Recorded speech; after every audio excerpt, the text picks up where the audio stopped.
avec des instruments d'amour, c'est qu'en fait on a la même quête. Parce que dans la voix, pour créer du volume, on cherche à créer des harmoniques supplémentaires. C'est ça qui va créer du volume et c'est ça qui va faire la richesse de la voix. Et les instruments d'amour, en fait, c'est la même chose. C'est-à-dire qu'on a ces cordes habituelles, les cordes qu'on va frotter, et en dessous, on a des cordes supplémentaires qu'on appelle les cordes sympathiques, parce qu'elles résonnent par sympathie. On frotte la corde principale et les cordes en dessous se mettent à résonner et vont créer plein de notes en plus et ça va créer un espèce d'halo d'harmonique.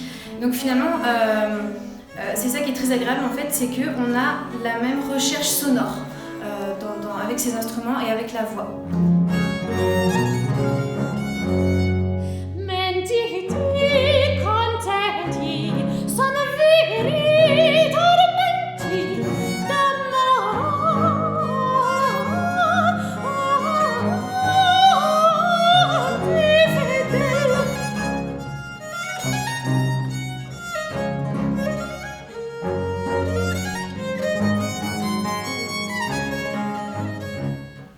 Pour ce premier enregistrement, j'ai beaucoup de chance parce que j'ai enregistré dans un lieu absolument magnifique, la chapelle du château des Comtes de la Marche, avec une acoustique fantastique.